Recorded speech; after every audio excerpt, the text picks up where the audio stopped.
दर्शकहरू नमस्कार। लोकतन्त्रको परिभाषा म तपाईँहरूलाई दिन पनि आएको होइन र दिन पनि पर्दैन। तपाईँले बुझ्नुहुन्छ। हरेक देशमा लोकतन्त्रको परिभाषा समराइज डिफ्रेन्ट तरिकाले भयो भने त्यो देशको लोकतन्त्र भनेको त्यो देशको सम्पूर्ण शासन सत्ता हरेक चिज त्यही देशका जनतामा निहित छ भन्न खोजेको मात्र हो। र त्यो देशको लोकतन्त्रले त्यही देशका जनताहरूको हितमा रहेर देशको सार्वसत्ता सम्पन्न देशका जनताहरूको हितमा रहेर काम गर्नुपर्छ। त्यसमध्ये लोकतन्त्रको सबभन्दा ठुलो मन्दिर भनेको संसद हो। संसदमा हुने सम्पूर्ण गतिविधिले देश कता जान्छ, देशले कता निकास पाउँछ, देशमा के हुन्छ, यो सम्पूर्ण कुराहरू निर्धारण गर्छ। संसदमा भएका सांसदहरू सम्पूर्ण सांसदहरू प्रत्येक जनता जो भोटको लागि एलिजिबल छन्, ती जनताले चुनेका नेताहरू पुगेर नीति निर्माण गर्ने काम, देशलाई निकास दिने काम, देशमा भएका गतिविधिहरूलाई बहस विमर्श गरेर सही निचोड निकाल्दा सरकारलाई निर्देशन दिने, सरकारका गरेका कार्य कर्तव्यहरूको मूल्याङ्कन गर्नेदेखि लिएर सम्पूर्ण क्रियाकलाप पश्चात निखारेर गएको लोकतन्त्र नै साँचो लोकतन्त्र हो र त्यो देशको सही लोकतन्त्र हो। लोकतन्त्रमा पक्ष र प्रतिपक्ष दुई दुई पार्टी हुन्छन्। मुख्यतः दुई पार्टी हुन्छन्। त्यो दुई पार्टीमा एलायन्स हुनसक्छ, दुई वा दुईभन्दा बढी प्रतिपक्ष, दुई वा दुईभन्दा बढी पक्ष, एक वा एकभन्दा बढी पक्ष र प्रतिपक्ष हुन्छ। त्यो कुनै पनि देशको लोकतन्त्र मजबुत हुनको लागि, बलियो हुनको लागि त्यो देशको लोकतान्त्रिक पद्धतिमा प्रतिपक्षको नेता अलि सक्षम, समझदार र अलि म्याच्योर हुनुपर्छ। हिजोको संसदमा नयाँ धारबाट आएका राजनीतिक दलका नेताहरूमा के देखियो भने पक्ष त एक्सन ओरिएन्टेड मानिएको छ, अलिकति म्याच्योरिटी देखाउन आवश्यक छ, तर एक्सन ओरिएन्टेड अलिकति झल्को दिइसकेको छ पक्ष। प्रतिपक्षका नेता फेरि खबरदारी गर्नको लागि र जनताका मुद्दाहरूलाई एउटा सही ढङ्गले प्रस्तुत गर्नको लागि सक्षम नेता देशले पाएको मलाई अनुभूति भयो। पुराना दलहरूको त्यो घिसिकपिटी एउटाले अर्कोलाई औँलाउने र एक दुई नेताहरूले त्यस्तो पनि प्रयास गरे। औँलाउने, राम्रोलाई राम्रो भन्न नसक्ने, खालि आफू मात्रै अगाडि हुनुपर्छ र माथि बस्नुपर्छ भन्ने त्यो किसिमको मनस्थितिबाट अलिकति ग्रसित केही वक्तव्यहरू पनि सुनिए। केही वक्तव्यहरू तपाईँको शुभकामनामा सीमित रहे र केही वक्तव्यहरू आकाङ्क्षा र महत्त्वाकाङ्क्षाका किताबहरूका पानाहरू खोल्ने प्रयास पनि गरिए र केही अलिकति एक्सपिरियन्सको कमीको कारण मनमा भएका सम्पूर्ण कुराहरू प्रस्तुत गर्न नसकेका नेताहरूका वक्तव्यहरू पनि देखियो। तर प्रतिपक्षी दलको एउटा नेताले देखाएका ती बुदागत रूपमा उपस्थित गराएका सम्पूर्ण जनताका आवाजहरूलाई हामीले चाहिँ हेर्दाखेरि सुन्दाखेरि यस्तो लाग्छ देशले प्रतिपक्ष पनि पाएको छ र पक्ष एक्सन ओरिएन्टेड पाएको छ। बाँकी हेर्न बाँकी नै छ अगाडि। देशले निकास पाउनुपर्छ।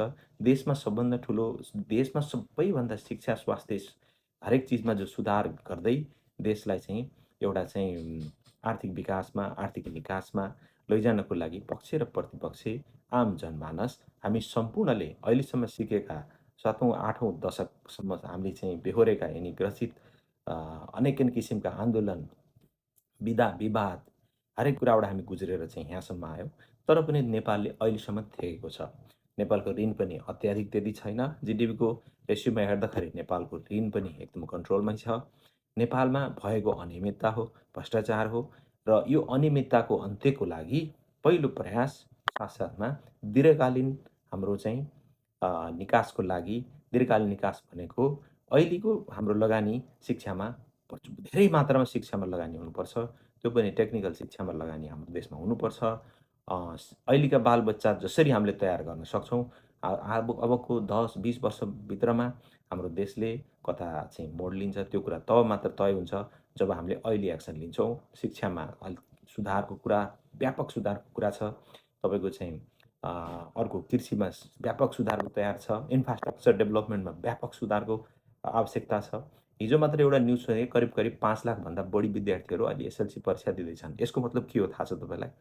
5 लाखभन्दा बढी रोजगारी नेपालले अब ब्याचलर क्लियर गर्नेसम्म 4 वर्ष 5-6 वर्षभित्रमा अथवा 5 देखि 6 वर्षभित्र 4 देखि 6 वर्षभित्रमा नेपालले मिनिमम पनि 5 देखि 6 लाख रोजगारी सिर्जना गर्नुपर्छ।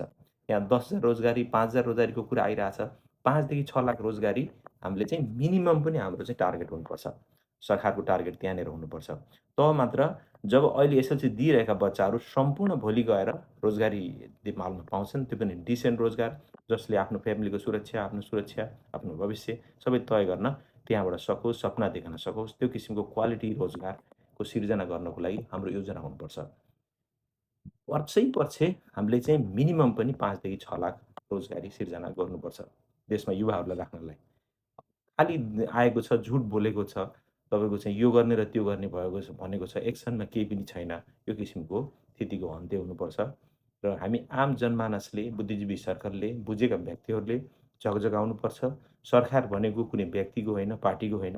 यो सम्पूर्ण आम जनमानसको, नेपालमा भएका सम्पूर्ण जीव, जन्तु, नेपालको भूगोल, नेपालका ती वनस्पतिदेखि लिएर नेपालभित्र रहेको सम्पूर्ण निर्जीव तथा सजीव सम्पूर्ण चिजहरूको सरकार हो। त्यसैले हामीले चाहिँ यसले बाटो बिराउन पाउँदैन। यसले विकल्पै छैन बाटो बिराउने। त्यो हुँदाखेरि अब चाहिँ अबको हाम्रो अपेक्षा होइन उपेक्षामा सीमित नरहोस्, प्रगतिमा रहोस्, यो हामी चाहन्छौँ।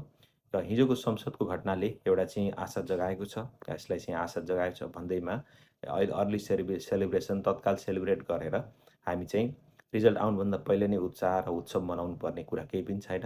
आगामी दिनहरूमा हामीले चाहिँ सजग गराउनै पर्छ। एउटा चाहिँ अलि सजग नागरिकले सजगताको अहिले सोसियल मिडियाको चाहिँ बिगबिगी छ, चारैतिर सजिलो छ हरेक कुराहरू व्यक्त गर्नको लागि। तपाईँ हामी चुप्प बस्ने होइन। साउट आउट यो देशको लागि, आफ्नो लागि, भविष्यको लागि, हरेक कुराको लागि you have to shout out. That is लोकतन्त्रको ब्युटी नै यही हो। यसैले चाहिँ सरकारलाई चाहिँ सजग बनाउँछ, अगाडि बनाउँछ। यस्ता सम्पूर्ण कुराहरू मिश्रित एउटा चाहिँ भाष्य सिर्जना गर्न सक्ने किसिमको वक्तव्यहरू पनि आएको छ संसदबाट। यो आफैमा राम्रो छ, स्वागत योग्य छ। अबको दिनमा हामीले चाहिँ तपाईँ हामी मिलेर यो किसिमको वातावरण सोसियल मिडियामा बनाउनै पर्छ, झकझगाउनु पर्छ। सोसियल मिडियाको माध्यमले ठुलो भूमिका खेलेको छ। अहिले के छ भने आफ्नो पार्टीको सदस्यता त्याग नगरिकन भोट दिएर अगाडि ल्याएको छ नयाँ धारको राजनीतिक नेतृत्वलाई। भनेपछि यो चाहिँ जस्ट वाच एन्ड वार्डको लागि मात्रै प्रयोग गरिएको छ। यो भुल्नु हुँदैन। नेतृत्वमा रहेका अहिले कतिपय कुरा सुन्न सकिन्छ, यति हाम्रो पार्टीका सदस्य तर भोट यति आयो भनेर पुराना दलका नेताहरूले भनेको सुनिन्छ। यसको मतलब के हो? पार्टीको सदस्यता पनि छोडेको छैन, तर मत चाहिँ नयाँ धारको राजनीतिलाई दिएको छ। भनेपछि उसले वाच एन्ड वार्डको लागि मात्रै हो। त्यही भएर if you do well you will get prize again. If you don't, हार यस्तो हुनेछ कि you have never expected before. So we have to यो एक्सन ओरिएन्टेड हुनुपर्छ, रिजल्ट ओरिएन्टेड हुनुपर्छ, जनताको पक्षमा हुनुपर्छ। लोकतन्त्रमा प्रतिपक्ष कमजोर भयो भने लोकतन्त्र धराप्न पर्छ, तर लोकतन्त्रको प्रतिपक्ष बलियो हुनुपर्छ। त्यो बलियो नेतालाई हामीले साथ दिनुपर्छ, गाली गर्ने होइन। आवाज उठ्नै पर्छ। आफ्नै मान्छे किन नहोस्, आफ्नै करिबको मान्छे उसको लागि पनि आवाज उठ्नुपर्छ। त्यसले बिग्रिनबाट बचाउँछ। उसको क्षमतालाई उसले भुल्न सक्दैन, विलासितामा ऊ जाँदैन। त्यो हुँदाखेरि सबै कुराहरू सकारात्मक तरिकाले जाउन्, देशले निकास पाओस्। शुभकामना तपाईँ हामी सम्पूर्णलाई। Take care.